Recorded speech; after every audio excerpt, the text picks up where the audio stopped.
ጤና ይስጥልኝ አድማጮቻችን፣ ተመልካቾቻችን እንደምን አላችሁ? እንደምን ሰነበታችሁ? ግርማ ካሳ ነኝ። ይህ ዋሜራ ነው።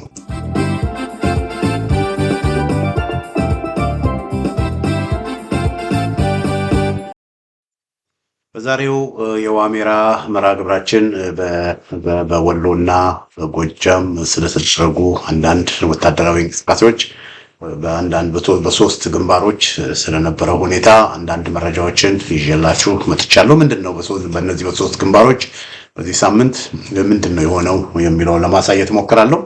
ይህንንም የምናደርግበት ዋናው ምክንያት ያው አገዛዙ የብልጽግና አገዛዝ በተለያየ በሚቆጣጠራቸው ሚዲያዎች አንዱ አገዛዙ የታወቀበት ነገር ምንድነው? ህዝብን የማታለል ህዝብን ዲሲቭ የማድረግ ለህዝብ የተሳሳተ መረጃዎችን በመስጠት የህዝብን ትኩረት ከእውነት ወደ እውነት ወዳልሆነ ነገር የማዞር ስራው አንዱ የሚለይበት ነገር ቢኖር ይሄ ነው።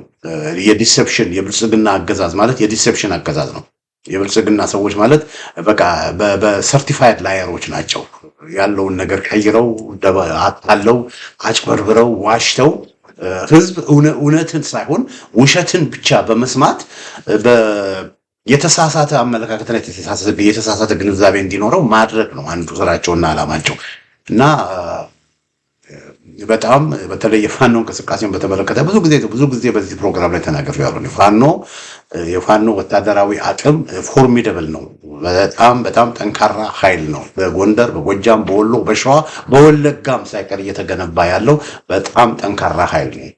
ፋኖ አንዳንድ የፖለቲካ አመራርን በተመለከተ አንድነትን በተመለከተ ስትራቴጂክ የሆነ ሊደርሺፕ ስትራቴጂክ የሆነ ምሪትን በመስጠት ዙሪያ ላይ አንዳንድ ክፍተቶች አሉት እንጂ ከዛ ክፍተቶችም የተነሳ ወደፊት መሄድ አልቻለም እንጂ ይሄ የፋኖ ኃይል በትክክል ቢመራ ወጥ ባለው መንገድ ቢመራ ትኩረቱ ደግሞ አማራ ክልል ሳይሆን አዲስ አበባ ተኮር ሆኖ ወደፊት ቢገሰግስ በሳምንት ጊዜ ውስጥ ይህንን ዘረኛና ክፉ አገዛዝ የመገርሰስ አቅም አለው በሚል ብዙ ጊዜ ተናግሬያለሁ። እንኳን የአይን ፉና ዘረኛ አገዛዝ ለመገርሰስ ቀርቶ ለአፍሪካ ቀንድ ሁሉ የሚሆን ብቃት ያለው ትልቅ አቅም ያለው ኃይል እንደሆነ ነው በተደጋጋሚ ስለ ፋኖ ይህን በምናገርበት ጊዜ ኤግዛጀሬት እያደረግንም ወይም ፍላተር ያለ ፋኖ ውስጥ ያሉ ችግሮችን እኮ እንናገራለን። ፋኖ ውስጥ ያሉ ችግሮችን በፋኖ መካከል ያሉ ክፍተቶችን መስተካከል ያለባቸውን ነገር እኮ እንናገራለን። ጭፍን ፕሮፓጋንዲስቶች አይደለም። ያለውን ነገር በጭፍን የማናምንበትን እውነት ያልሆነውን ነገር ሜዳ ላይ ያለውን ነገር የማያንጸባርቅ መረጃ ይዘን አንወጣም። ስንናገር አንዳንድ ነገሮችን ስንጽፍም ሆነ ስንናገር ያለውን ነባራዊ ሁኔታ በተቻለ መጠን ሰው እንዲረዳ ነው። አገዛዙ ፋኖን አስመልክቶ እየተናገረ ያለው ነገር ወገኖች እሱ ውሸት። አገዛዙን አጠፋ ነው ደመሰስ ነው እንዲያደረግ ነው ፋኖን አጠፋ ነው ደመሰስ ነው ምናምን የሚሉት ነገር በሙሉ ውሸት። ፋኖን በሳምንት ቀናት ውስጥ እንደመሰሳለን ብለው ዝተው ነው ጦርነቱን የጀመሩት ሚያዝያ 2015 ዓ.ም። ነገር ግን ይሄው 3 ዓመት ሊሆነው ነው። እንኳን ፋኖ ሊደመስሱ እንኳን የአማራውን ህዝብ የአማራውን ማህበረሰብ አንገት ሊያስደፉ እንኳን ፋኖን ትጥቅ ሊያስፈቱ ቀርቶ ጭራሽ እነሱ በሄዱበት ቦታ በሙሉ ትጥቅ እየፈቱ ያለበት ሁኔታ ነው ያለው። ያገዛዙ ሰዎች እየተማረኩ ትጥቅ እየፈቱ ያለበት ሁኔታ ነው ያለው። ፋኖ ፎርሚደብል በሆነ መንገድ ራሱን አደራጅቶ በጣም ትልቅ ያለ ይሆናል። ይሄን ስል ሁሉ ነገር ጥሩ ነው፣ ሁሉ ነገር እንደምንፈልገው ሄዷል ማለት አይደለም። በተለይ እንዳልኳችሁ ነው ፋኖ ጦርነቱ ለ3 ዓመት ኃይል እያለው አቅም እያለው ጉልበት እያለው ፋኖ ጥንካሬ እያለው አዲስ አበባ ገብቶ ያለውን ነገር በጦርነት መቋጨት ሲችል ማሸነፍ ሲችል በተለያዩ ምክንያቶች ይሄ ጦርነት እንዲራዘም መደረጉ በህዝቡ ላይ ግፍና በደል እንደመፈጸም ነው በሚል የፋኖ አመራሮችን እስከ መቼ ነው ይሄ የአንድነታችሁን ጉዳይ መስመር ማታስይዙት? እስከ መቼ ነው በተለያየ ምክንያት ወደኋላ የምትጎተቱት? እስከ መቼ ነው ስትራቴጂክ ሊደርሺፕ የማትሰጡት ብለን በተደጋጋሚ ብዙ ጊዜ ፋኖችን ስንወቅስ የፋኖ አመራሮችንም ሁሉ ስማቸውን እየጠራን ክሪቲሳይዝ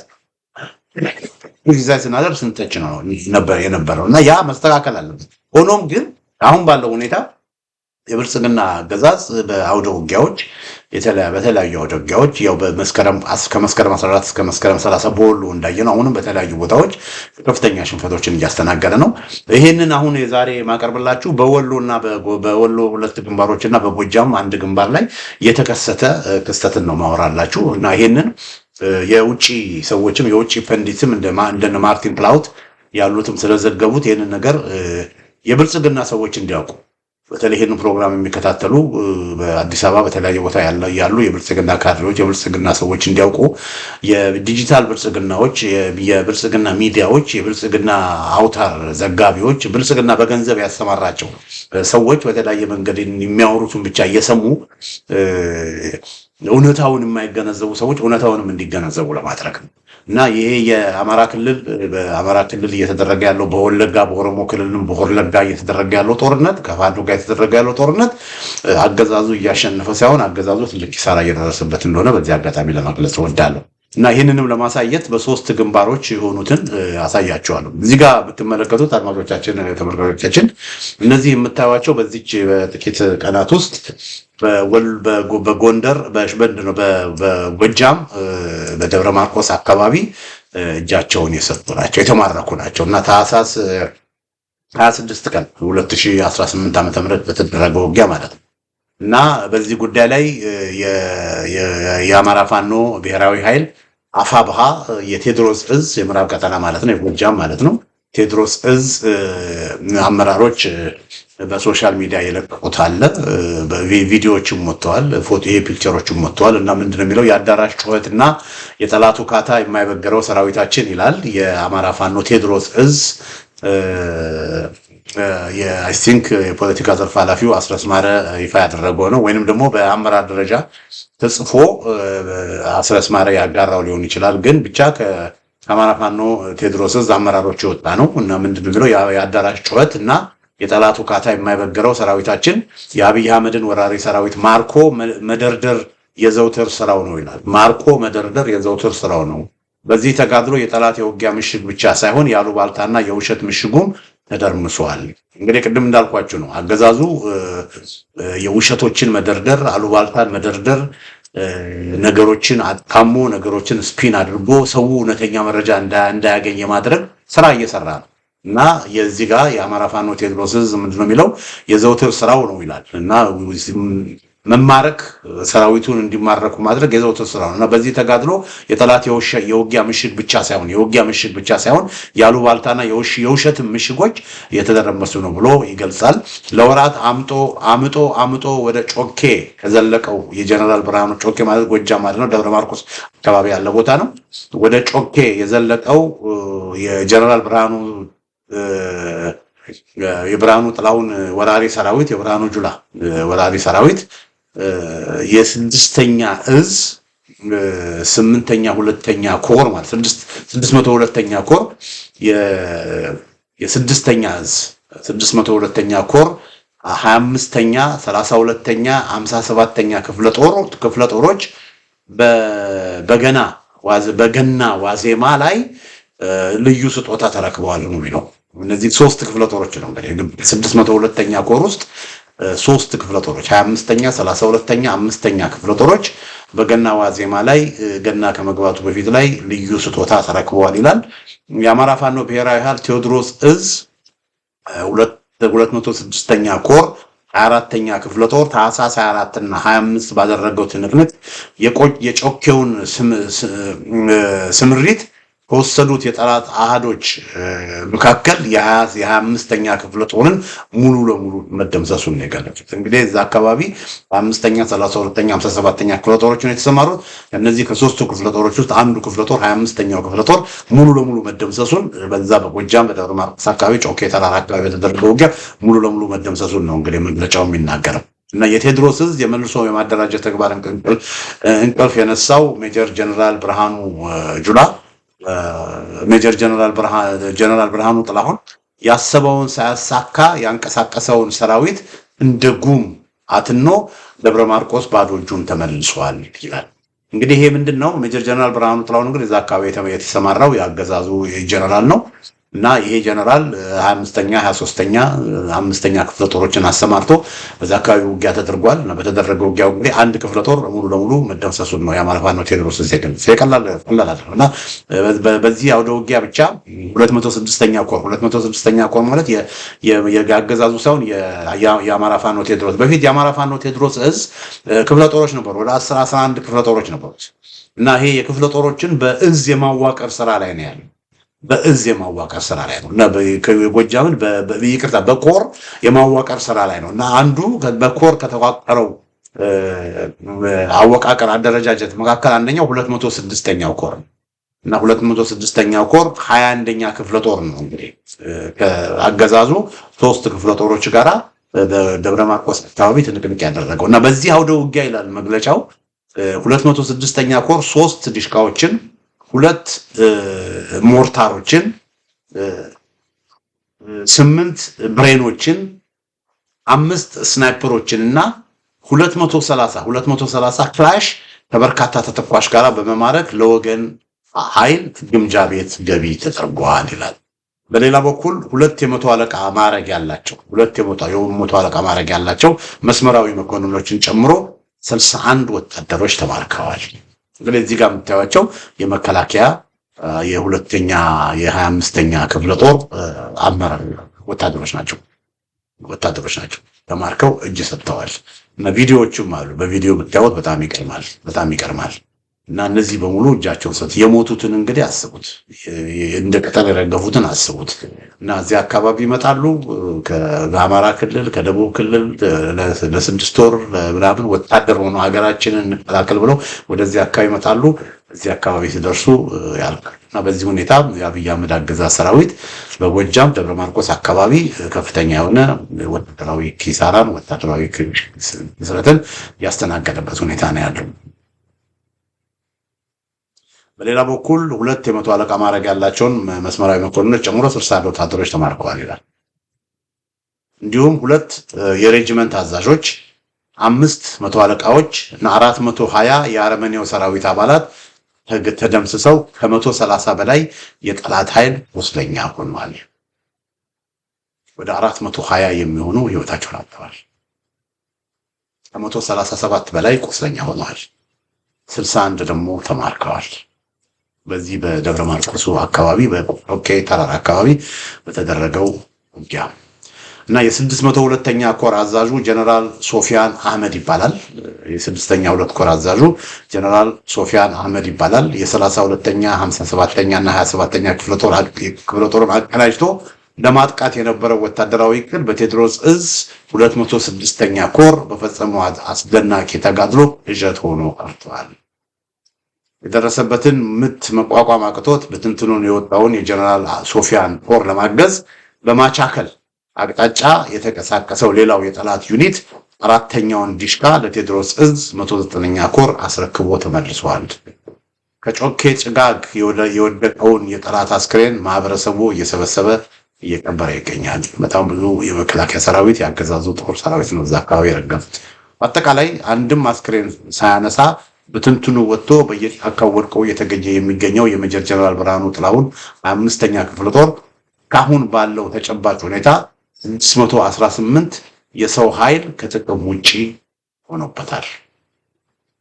የአብይ ጀነራሎች ለወራት የተዘጋጁበትን ወታደራዊ እቅድ በአንድ ምሽት ምክክር ከልሰው በድል ያሰከሩን የ206ኛ ኮር እና የ109ኛ ኮር በተለይም የ24ኛ እና የ99ኛ ክፍለ ጦር የአሳምነው ቴዎድሮስ እዝ ጦር ወታደራዊ አመራሮች ክብር ለእናንተ ይሁን ይላል። እንግዲህ እዚህ ጋር ምንድነው ወገኖቼ በጀነራል ሶፊያን አህመድ የሚመራ ነው ኮሩ እና 25ኛው ክፍለ ጦር ደግሞ በጀነራል ብርሃኑ ጥላሁን ነው የሚመራው እና ተመልከቱ 2 ጀነራሎች እዚህ አካባቢ ወታደራዊ ስምሪት ወስደው ነው እንግዲህ ውጊያ ሲያደርጉ የነበሩት እና ይሄ 602ኛ ኮር የሚባለው በዚህ መልኩ እንግዲህ ተደምስሷል።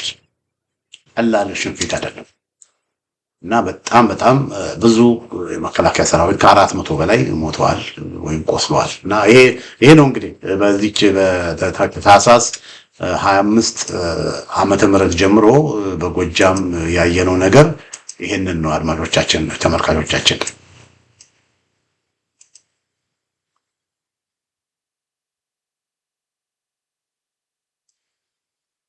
እዚህ ጋር ሌላ የማሳያችሁ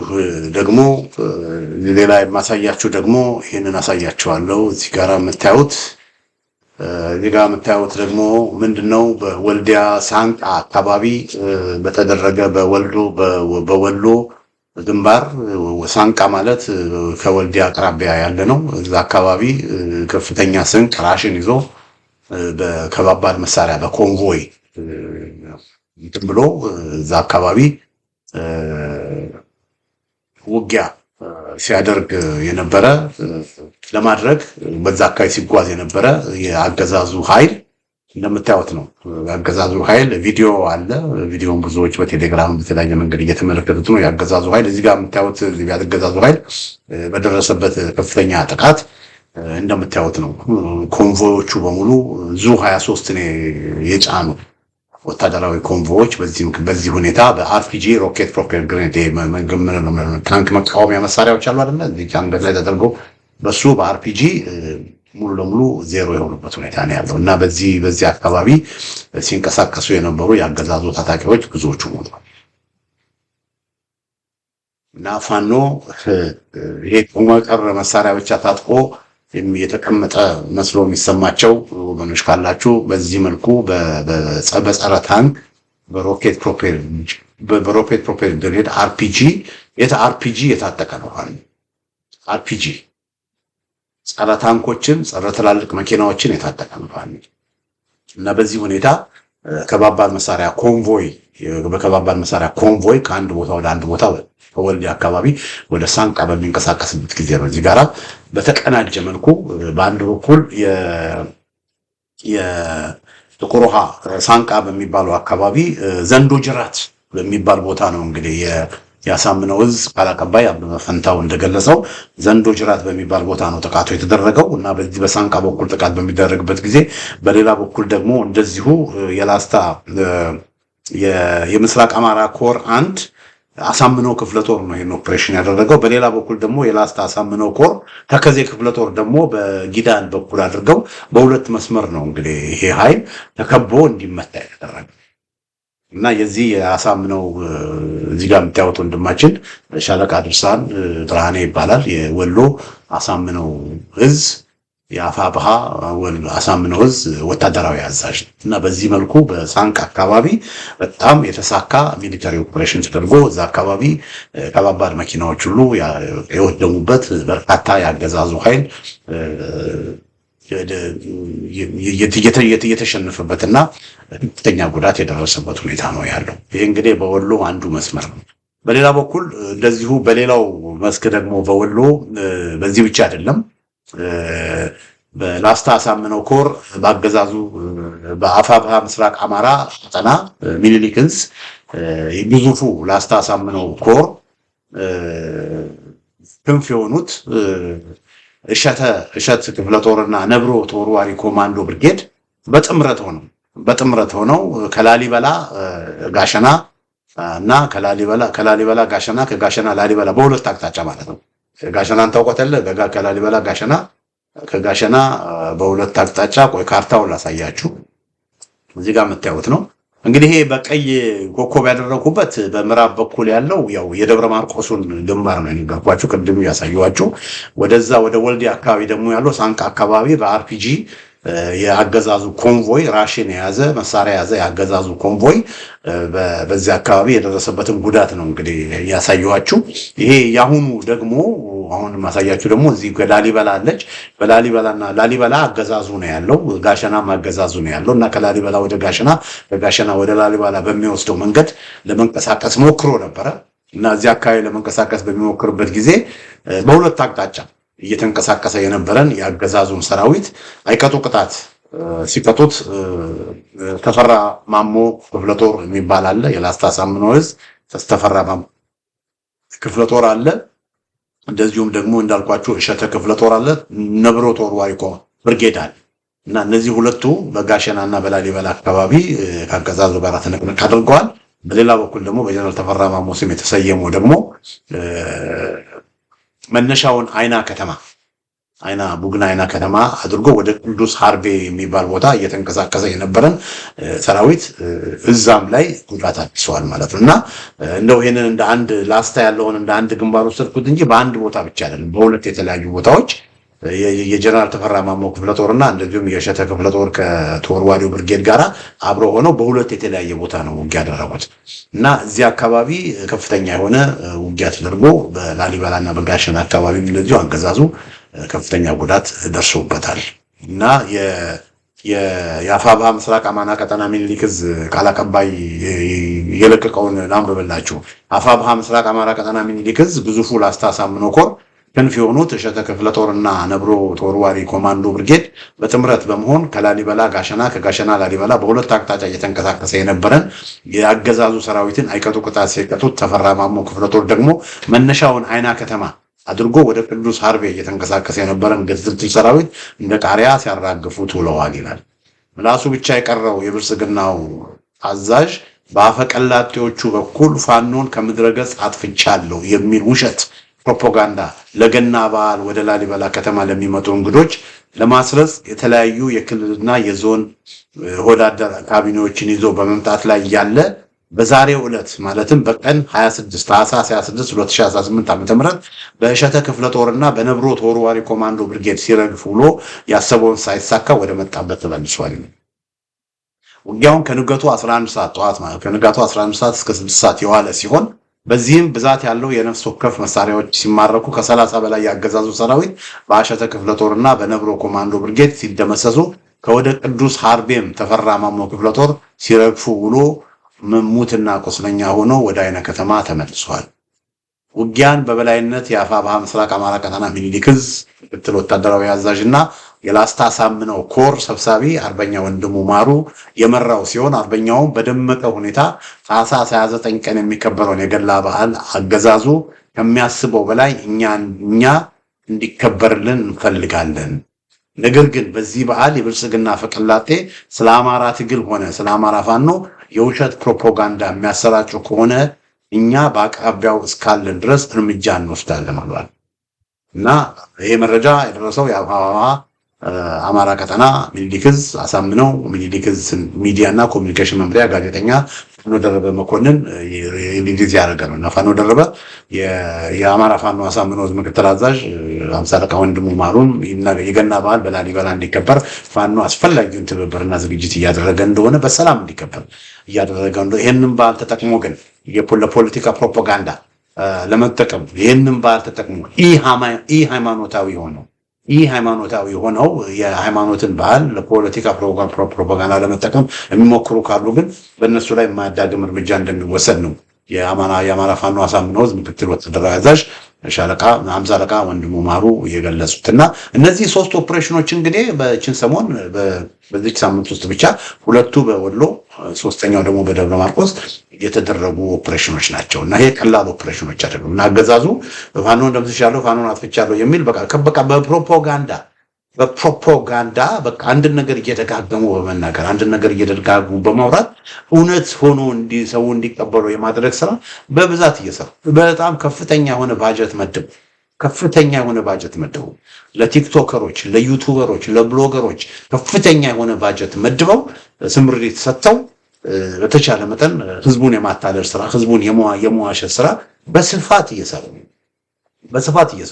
እነዚህ ሰዎች በፕሮፓጋንዳ የተካኑ ናቸው። ግን ሜዳ ላይ ያለው ሁኔታ አድማጮቻችን፣ ተመልካቾቻችን ይህንን በተመለከተ የውጭ ጋዜጠኞች የውጭ ፐንዲትም ሁሉ በዚህ ጉዳይ ላይ መናገር ጀምሯል። ለምሳሌ እዚህ ጋር ማርቲን ፕላውት አለ። ማርቲን ፕላውት ሪፖርትስ ይላል that Ethiopian federal forces were defeated and captured by Fano fighters in several parts of the Amara region with ammunition seized or destroyed ይላል። ኢትዮጵያ መከላከያ ሰራዊት በፋኖ አባላት በብዙ ግንባሮች እየተሸነፉ እየተደመሰሱ መሳሪያዎቻቸውንም እያስረከቡ ወይም መሳሪያዎቻቸውንም እያጡ ናቸው ብሎ ይሄንን በትዊተር ላይ ለጥፏል። እዚህ ጋር በግራ በኩል የምታዩዋቸው በደብረ ማርቆስ አካባቢ በአማራ ፋኖ ቴዎድሮስ ዕዝ እጃቸውን የሰጡ ከ80 በላይ የሚሆኑ የመከላከያ አገዛዙ ሰራዊት ታጣቂዎች ናቸው እና እነዚህ እንግዲህ የተማረኩ እግዚአብሔር የረዳቸው ተረፉ ሲላቸው የተማረኩት ናቸው። የሞቱት ደግሞ ወደ 400 ምናምን የሚሆኑት ህይወታቸውን አጥተዋል። በጀነራል ብርሃኑ ጥላሁን የሚመራው የ15ኛው ክፍለ ጦር ማለት ነው። ወደዛ በዛ በኩል ደግሞ የምታዩት ወደ ሲሪ ወደ ሳንቅ አካባቢ ወደ ወልዲያ ወጣ እንደተባለ ሳንቅ አካባቢ በከባድ እንዳልኳችሁ ነው። በከባድ መሳሪያ በዙ 23 በምናምን ከበባ ወታደራዊ ኮንቮይ ነው የሚባለው ከበባ ወታደራዊ እንትን በዛ መልኩ ራሽን ይዘው ሲንቀሳቀሱ በዚህ መልኩ ነው እንግዲህ በአርፒጂ በሮኬት ፕሮፔለር ግሬኔድ ጥቃት ተፈጽሞባቸው እዛ አካባቢ ኒውትራላይዝ የተደረጉት። እንግዲህ ያለው ሁኔታ ይሄ ነው። አድማጮቻችን፣ ተመልካቾቻችን እንግዲህ ይሄ ምንድነው የሚያሳየው ብለን ብንል ይሄ በቃ አማራ ክልል ውስጥ እየሆነ ያለውን በጎንደር፣ በጎጃም፣ በወሎ፣ በሸዋ የሆነ አንደኛ የፋኖን ጥንካሬ የፋኖ ወታደራዊ ጥንካሬ የሚያሳየን ሁሌ እንደምንለው ፋኖ ወታደራዊ ብቃቱ ወደር የለውም ብያለሁ ብዙ ጊዜ የምንናገረው ያለ ምክንያት አይደለም። አገዛዙ በማንኛውም ጊዜ በነፃነት መንቀሳቀስ አይችልም። በማንኛውም ጊዜ በነፃነት በሚንቀሳቀስበት ጊዜ መጨረሻው እልቂት ነው። አገዛዙ አልቻለም። በጎንደር፣ በጎጃም፣ በወሎ፣ በሸዋ አገዛዙ በወለጋ ሁሉ ሳይቀር አገዛዙ አልቻለም። ከዚህ በፊት አሳይቻቸዋለሁ። በወለጋ የተማረኩትን ልክ በጎንደር በጎጃም የተማረኩትን እዚህ ጋራ ሚስተር ፕላውት እንደጻፈው ወይንም ደግሞ እዚህ ጋራ እንዳየ ነው። በጎጃም የተማረኩትን እንዳየን በወለጋም የተማረኩትን ከዚህ በፊት አሳይቻቸዋለሁ። ስለዚህ አገዛዙ አልቻለም። አገዛዙ 30-40 ሺህ ያሰለጥንና ይልካል። እንደዚህ ይማረካል፣ እንደዚህ ይሞታል። አገዛዙ አንድ አካባቢ በብዙ ሰራዊት ይልካል። ፋኖቹ አልፎ በምሽግ ይጠብቁና አንዳንዴ ኮንቬንሽናል በሆነ መንገድ ይዋጋሉ፣ አንዳንዴ ደግሞ ደፈጣ ይዋጋሉ። ሽምቅ ውጊያ አገዛዙን ያስገቡትና ካስገቡት በኋላ በኩል ይመጡታል። እና በዚህ ሁኔታ በጣም ሲበዛ የአገዛዙ ጀነራሎች በጣም ሲበዛ ፍረስትሬት እያደረጉ በነገራችን ላይ ይሄ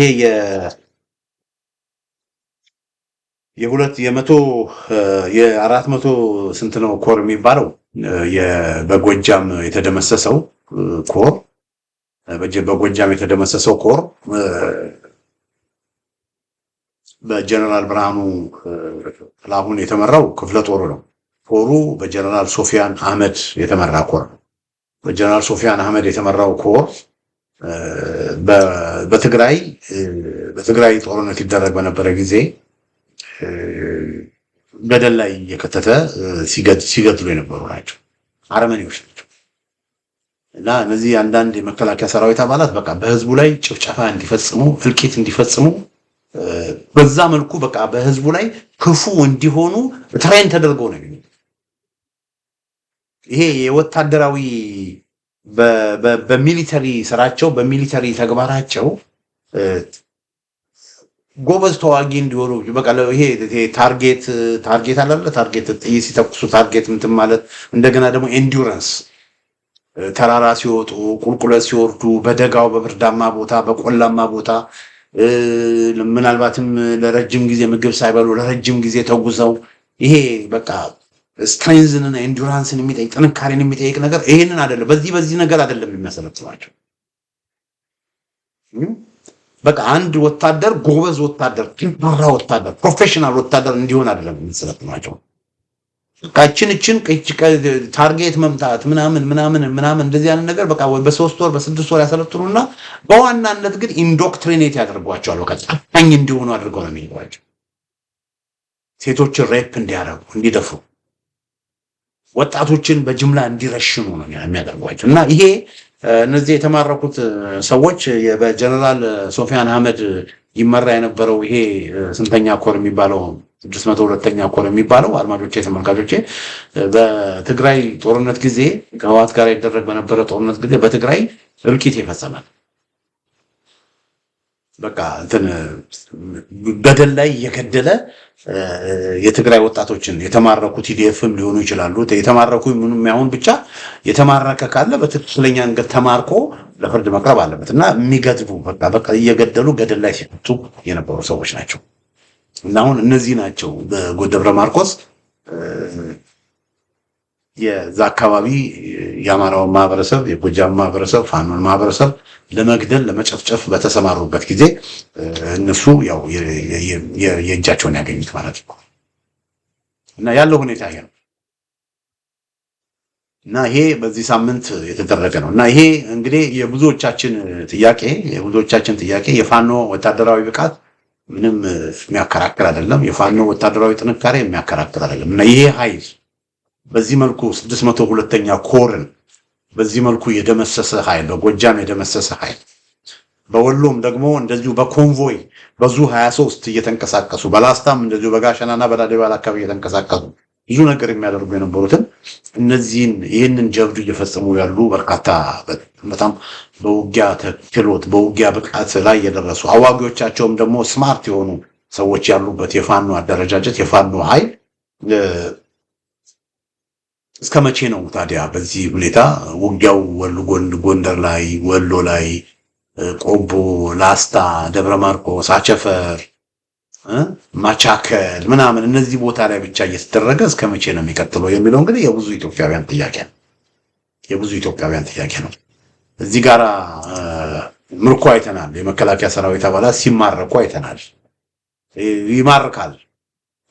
ብዙ ከዚህ በፊትም እንደዚሁ በተደጋጋሚ በጎንደር ላይ በወሎ በሸዋ በወለጋ በሁሉም በቃ ፋኖ በሚንቀሳቀስበት አካባቢ በሙሉ በብዙ ሺህ የሚቆጠሩ የመከላከያ ሰራዊት አባላት ተማርኳል። እጅ እየሰጠው እነዚህን ማረካ አይደለ የኦሮሞ ብልጽግና። እንደገና ሌላ ደግሞ 30 ሺህ ያመጣል። እነዛ 30 ሺህ ይሞታሉ፣ ይማረካሉ። እንደገና 30 ሺህ አሰልጥኖ ያመጣል። እነዛም ይሞታሉ፣ ይማረካሉ። እንደገና ሌላ 30 ሺህ አሰልጥኖ ያመጣል። ለምን? ስራ የፈታ ስራ የሚፈልግ ኑሮ ከብዶት ለቤተሰቦቹ ዳቦ እንዲውል የሚያደርግ ኦሮሞ ክልል ብትሄዱ ደቡብ ክልል ብትሄዱ ስርዓት በጣም የበዛበት ቦታ። ስለዚህ ስርዓት በበዛበት ቦታ ደሞዝ ይከፈልሃል፣ ስራ ይከፈልሃል። የሀገር መከላከያ ሁን፣ የመከላከያ ሰራዊት ሁን ተብሎ ጥሪ ቢያቀርቡ ብዙ ሰው ይቀላቀላል በፈቃደኝነት። ለምን? ይሄ በጎንደር በጎጃም በወሎ በሸዋ በወለጋ እየሆነ ያለውን ጦርነት አብዛኛው በአርሲ ያለ በባሌ ያለ በነገሌ ያለ በጅማ ያለ በኢሊባቡር ያለ በደቡብ ደግሞ በወሊሶ በወልቂጤ በወላይታ ሶዶ በጋሞ ጎፋ ያለ ማህበረሰብ አይሰማም። አያችሁ? ለምን? ኢንፎርሜሽኑን ምን አድርገዋልና አፍነውታል። በሰሜን እየሆነ ልጆቻቸው በሰሜን እያለቁ እንደሆነ ብዙ ሰው አይሰማም። ስለዚህ ብዙ ወጣቶች ይሄ የአዲስ አበባን ውበት ምናምን እያዩ በቃ አገር ሰላም ናት እያሉ በቃ የመከላከያ ሰራዊት አባል ሲሆኑ አዲስ አበባ እዛ መንገድ ላይ ዘበኛ ሆኖ የሚቀመጡ ወይም ሰራዊት ሆኖ የሚቀመጡ ነው የመሰላቸው። ይሄ አንዳንዴ የህንዱን ጠቅላይ ሚኒስትር ወይ ሌሎችን የሚቀበሉ አዲስ አበባ ሰልፍ የሚያደርጉ የሰራዊቱ አባላት አሉ አይደል?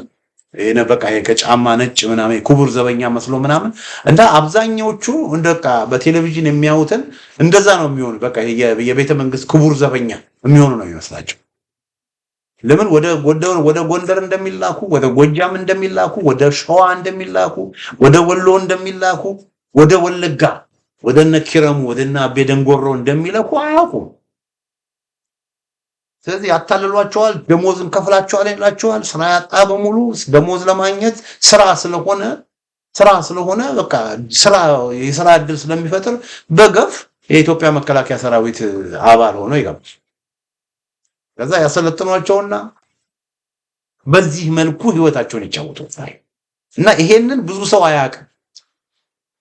አንደኛ ከኢንፎርሜሽንም ችግር ነው። እንዲህ አይነት ኢንፎርሜሽኖች ወደ ህዝቡ እንዲደርስ ሚዲያ ያስፈልጋል። እና በዋናነት በብቸኝነት ለህዝቡ ሚዲያ ሊያደርስ የሚችል ተቋም በአሁኑ ጊዜ መረጃ ቴሌቪዥን ብቻ ነው። እኛም ይህንን መልእክት እያስተላለፍን ያለነው በመረጃ ቴሌቪዥን በኩል ነው። አብዛኛው ዩቲዩበሮች አብዛኞቹ ምናምን ኦንላይን ነው ያሉት።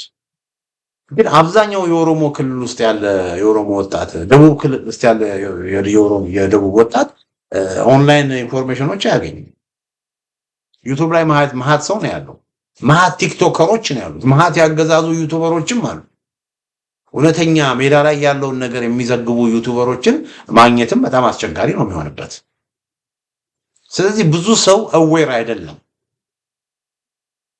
ኢንፎርሜሽኑን አገዛዙ ምን አድርጎታል? አፍኖታል።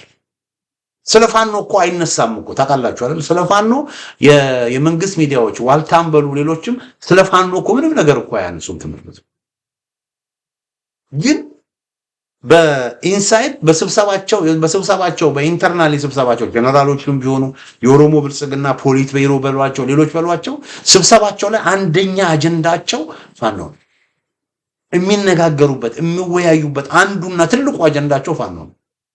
ግን በውጭ ግን ፋኖ ማለት አይፈልጉም። ለምን? ስለ ፋኖ ካወሩ ወጣቱ በደንብ ይሰማል። ገጠር ያለው ወጣት በደንብ ይሰማል። ፋኖ ለካ ጠንካራ ነው ይላል። ከፋኖ ጋር ሊያገዳድሉን ነው ሊያጨራርሱን ነው ብለው ፈቃደኛ አይሆንም ለመዝመት። ስለዚህ በዚህ ሁኔታ ለመመልመል እንዲመቻቸው የግዴታ የፋኖን ዜና የፋኖን ወሬ ሰፕሬስ ማድረግ ስላለባቸው ያንን እያደረጉ በጣም ብዙ ወታደሮችን ያመጣሉ፣ ብዙ ሰራዊት ያመጣሉ ሰዎች። ስለዚህ የሰው ኃይል ችግር የኦሮሞ ብልጽግናዎች እና አብይ አህመድ የሰው ኃይል ችግር የለባቸውም።